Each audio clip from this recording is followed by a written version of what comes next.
Now we're going to look at bonds. There are two types of bonds. One of them is covalent bonding, and the other is ionic bonding. Ionic bonds are ions, meaning atoms with charge, bonding to each other. So in ionic bonds, you have two atoms with opposite charge on them. An anion with negative charge being attracted to a cation with positive charge. When ionic bonds form, it's always going to be a metal in combination with nonmetals, because you have a great difference in ionization energy and electron affinity. So you have the metals losing electrons and the nonmetals gaining electrons. This means the metals have a positive charge and the nonmetals have a negative charge.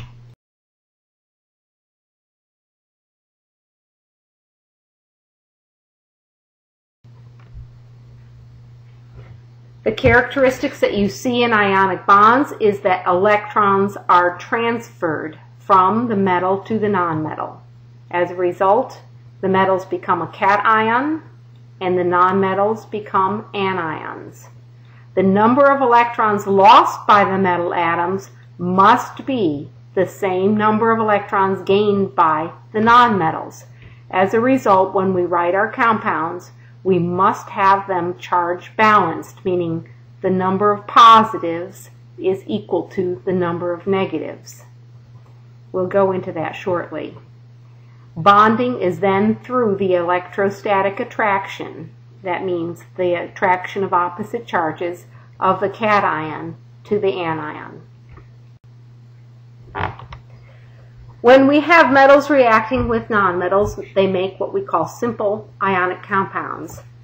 In a simple ionic compound, the formula is metal followed by nonmetal, and there are subscripts that balance the number of charges. So we will see that formula is that the metal is written first because it's a positive ion, and the nonmetal is written second because it's a negative ion. An example is calcium reacting with oxygen.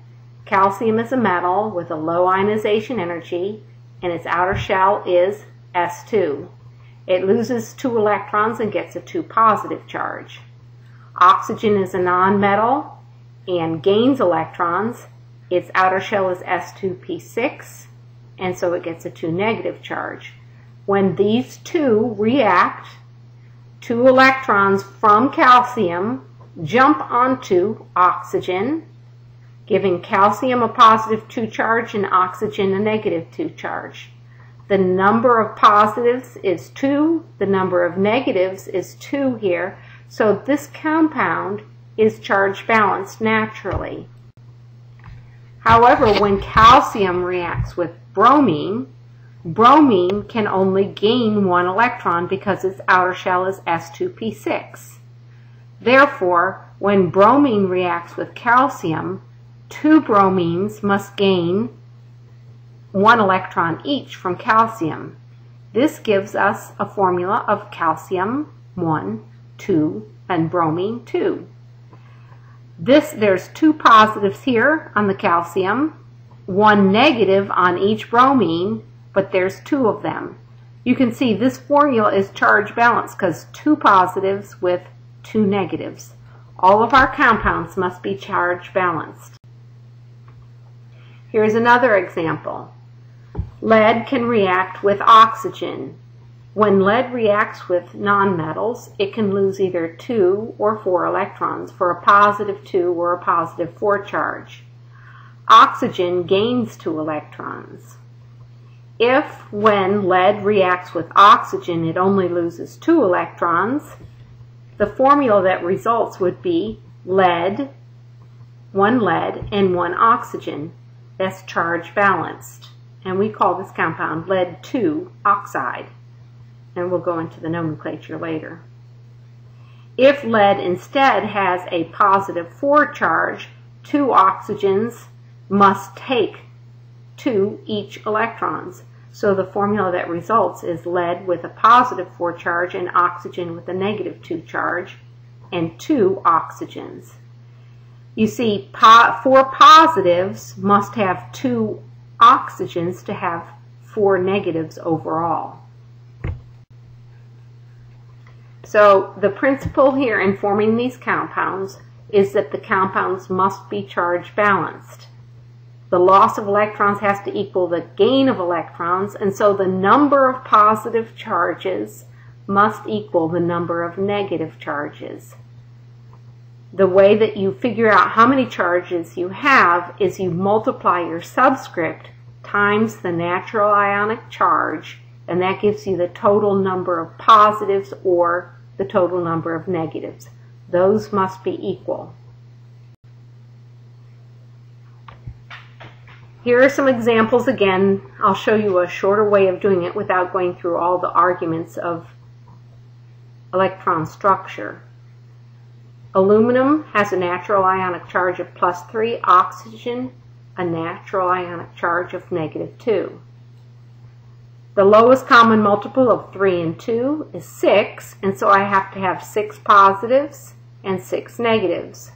To have 6 positives, I need to have 2 aluminum, and to have 6 negatives, I have to have 3 oxygen. That gives me subscripts of aluminum 2, oxygen 3.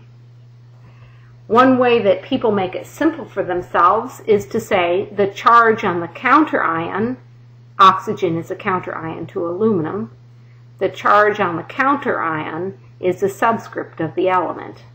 So, since aluminum has a +3 charge, oxygen will have to have a subscript of 3. Since oxygen has a -2 charge, aluminum must have a subscript of 2. This doesn't always work because you must have the lowest possible ratio.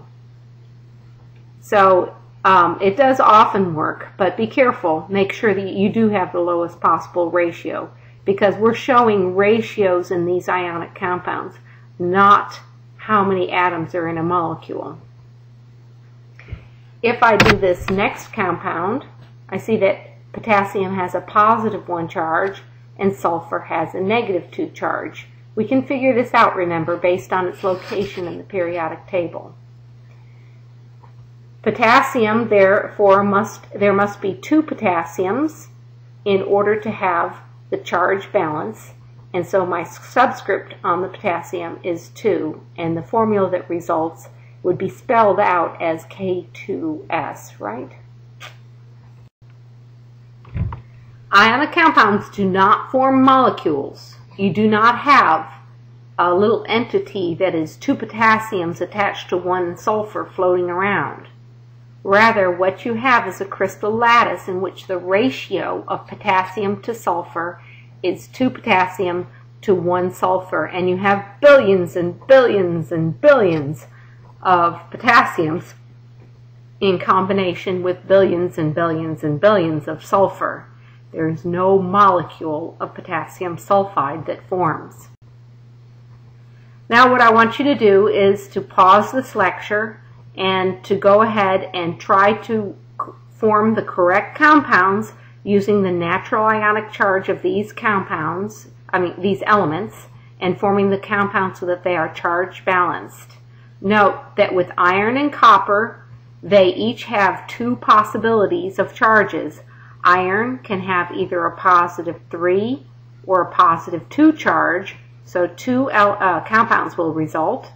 Copper can have either a +1 or a +2 charge, so 2 compounds will result. The remaining combinations all have only 1 combination because those elements have only 1 natural ionic charge. So pause the lecture and do these problems, and then resume when you're finished.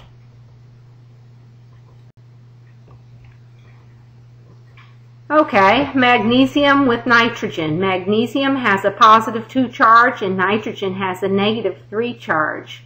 If I want to charge balance these, magnesium must have a subscript of 2 and nitrogen must have a subscript of, magnesium must have a subscript of 3 and nitrogen must have a subscript of 2.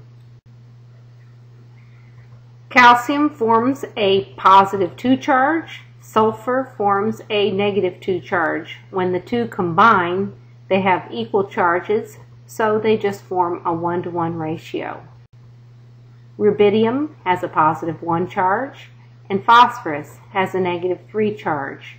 As a result, you need 3 rubidiums to charge balance.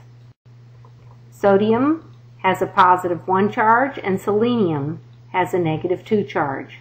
To charge balance this compound, you need 2 sodiums. Aluminum has a +3 charge. Iodine has a -1 charge. To charge balance this compound, you need 3 iodines to the 1 aluminum. Iron has more than one possibility.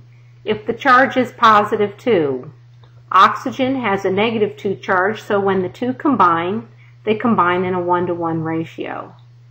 But if iron has a +3 charge, oxygen again will have a -2 charge. To charge balance these two, you will need to have 2 iron and 3 oxygen. Copper can have more than one possible charge. Sometimes it's +1 and sometimes it's +2. If it's +2 and in combination with fluorine, which must be -1, then the combination must be 1 copper to 2 fluorines. If copper is +1 though, fluorine again is -1 and they combine in a 1-to-1 ratio. Now I've been telling you that ionic compounds do not make molecules, but they make a crystal lattice instead. And this is a picture showing you what it looks like when an ionic compound is made. An example here is sodium losing 1 electron to become sodium +1. So right here is sodium losing 1 electron to become sodium +1. And chlorine accepting 1 electron to become chlorine -1. When sodium and chlorine react, they become sodium chloride. And you have in that sodium chloride sodium +1 ions and chlorine -1 ions. When they react, they do not form a molecule, but instead they form a crystal lattice where one sodium ion is surrounded by many, there would be 6 chlorine atoms surrounding the sodium ion, and the chlorine is then surrounded by 6 sodium ions. And what you have is a repeating array of ions where they're maximizing positive to negative charge interaction. What you see with any ionic compound is a similar crystal lattice being formed.